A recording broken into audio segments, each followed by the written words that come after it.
respect the chair's authority. The I gentlewoman, respect the chair's authority, but the chair... Mr. Holman! You work for me. I'm a taxpayer. I'm a taxpayer. You work for me. Mr. Holman, is there anything you'd like to respond to what you've heard today? Yeah, I'd like to respond to Acting Chairman J. Paul on your comment about the Trump administration moving money around for more detention beds. I'd like to remind you, under the Obama administration, we did that most of the years he was president. We moved money around DHS. It's called reprogramming. We did that under the Obama administration. I don't remember any hearings on that. And also, I'd like to remind you that under the Obama administration, I mean, you're quick to point out that the cages were built under Obama administration. I was there. Family detention, we had 100 family beds under Obama administration. We built 3,000 more. So when there was a surge in FY14 and FY15 on the border, Congress was quick to give all the money we needed to build detention facilities, get transportation contracts. We reprogrammed money out of the majority of the years she was president. That was fine. Under Obama administration, FY12, we removed 409,000 people, half of what was removed last year. There was no hearings on that. So this is about transparency. Let's be factual about it. The time of the gentleman has expired. Since you did address some comments at me, I'll just say that I didn't like it under the Obama administration either. In fact, well, be honest with the American people. You can't point out faults in the Trump administration when it happened under the Obama administration. That's dishonesty. It's pathetic and it's sad. Mr. Holman, I control the time, and I am the chairwoman of the committee. Thank you for respecting that. I didn't like it under the Obama administration, and I'll remind you, Mr. Holman, that you also testified before Congress in support of the Obama's priorities enforcement program before the Senate Judiciary Committee on May 19th, 2016, which had a very different approach. Well, can I respond to that? Can I respond to that? No. Of course not. With that, I recognize the chairman of the Judiciary Committee, Mr. Nadler, for 5 minutes.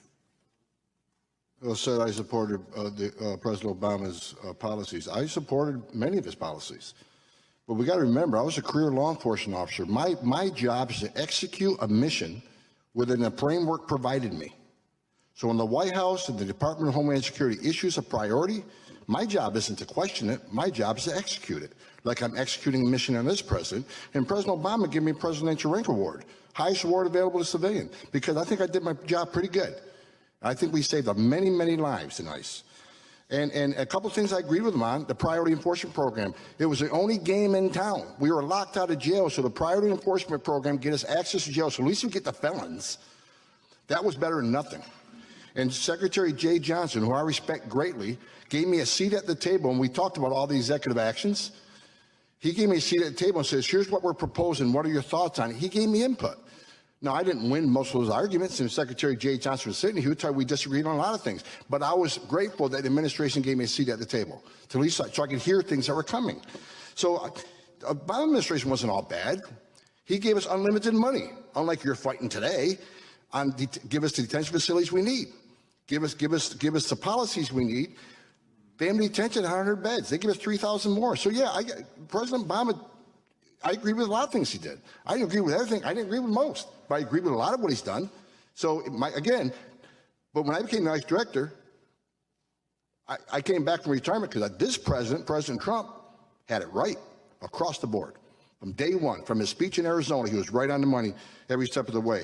Sir, I thank you for your comments, because ICE agents and Border Patrol agents are national heroes. They're American patriots. They lead the safety and security of their home every day to defend this nation. So thank you for those comments. We got to remember, these Border Patrol agents, they take sicknesses home to their own families every day. These Border Patrol agents brought toys from their own children to the family residential centers so these children had something to play with at the Border Patrol stations. These are mom and dads too. They didn't hang their heart at the foot of the door when they put that badge on. These are American patriots and need to be honored rather than vilified by many members of Congress. Thank you. The time of the gentleman has expired. Ma'am, everybody else went over 5 minutes. I got one more minute. One more minute, please. I'm sorry, Mr. Holman. The time of the gentleman has expired. Before I go to the next witness, without objection, I'd like to make the following documents part of the record.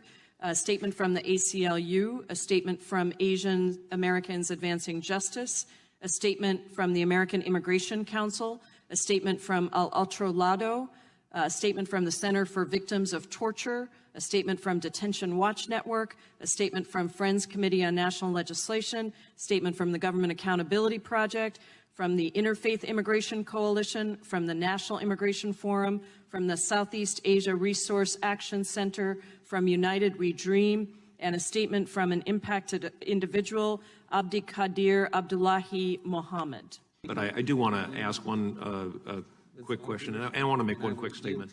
I find it very offensive that anybody would compare any federal employee, frankly, to someone who, the Gestapo or running Nazi concentration camps. That is very offensive. I have 15 seconds and I yield it to you. Thank you for saying that. I wish somebody in Democratic leadership would say that out loud. Look, you want to know why there's 50,000 people in detention? You want to know why we have 1 million illegal entries in the United States? You want to know why we have these issues? Because you have failed to secure the border. You have failed to work with this president to close the 3 loopholes we've asked for 2 years to close. So if you want to know why this issue exists, you need to look in the mirror. You have failed American people for not securing the border and closing loopholes. Mr. Holman, please respect the chair and the authority of the chair. The time of the gentleman has expired. I've asked you politely to let me go beyond my time, and you let other people go beyond their time, but not to Tom Holman. He don't get me go beyond his time. Mr. Holman, we have approved an agreement between the Republicans and the Democrats with the ranking member. We increased the time of one witness, one member of Congress who was interrupted by a protest. That is done with the approval of the ranking member. Please respect the chair's authority. The I respect the chair's authority, but the chair... Mr. Holman! You work for me. I'm a taxpayer. I'm a taxpayer. You work for me. The witness will suspend. With that, Ms. Holman, again, been one of them days you've sort of not had time. I appreciate it. First of all, I think everybody needs to be reminded entering this country illegally is a crime. There's no prerequisite. You got to commit yet another crime to enforce the law. That's the law you enacted. A young lady over here mentioned 26 deaths in ICE custody. Wrong. That number's 9. And one's too many. But out of the majority of those 9 deaths, which is the lowest of any federal and state facility, most of them died within days of detention. It wasn't ICE's fault. They came in ICE's custody in bad condition. So, and the year before that, majority more heart attacks. I don't know how heart attacks happen across this country every day. I don't know how you prevent that. So 9, not 26. And finally, I'll say this, sir. Your comment about me wanting to assault a lawmaker. Let me explain myself to that. Probably not the right thing to say, but I was angry. Let me tell you why you're angry. Because you or no one else in this room has seen what I've seen in my 34 years. You didn't stand in the back of a tractor trailer shot on 19 dead aliens that suffocated to death because the smuggler didn't care, including a 5-year-old boy. What do you think his last 30 minutes were like? I was there. I seen it, I smelled it, I saw it, and I had a 5-year-old boy at the time, and it changed me for the rest of my life. I've seen people who couldn't pay their smuggling fees get stabbed in the face 22 times.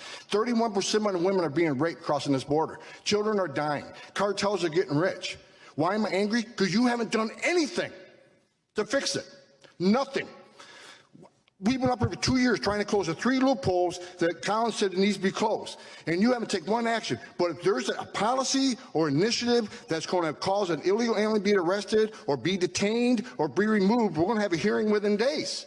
Within days. But I'm still waiting on a hearing on sanctuary cities because these people's lives have been changed forever. Where's the hearing on sanctuary cities? Where's the hearings? Where's the hearing on the asylum abuse? Where's the hearing on the TVPRA so we treat children from Central America better? That's why I'm angry, sir. I know it's not paying attention, but that's why I'm angry, because you have not seen what I've seen, and it affected me in my life. I spent my career trying to save lives. And when I see what's going on the southern border right now, and you're ignoring it for political reasons, why not have a hearing on that? Why not fix the problem and close the loopholes? Why not? There's no downside on securing our border. There's no downside on illegal immigration being decreased. There's no downside on less drugs come to this country. Opioids, ICE sees opioids kill every man, woman, child 3 times. There's no downside in taking money out of cartels' hands. None. How you about? Thank you. And with that, we do conclude today's hearing.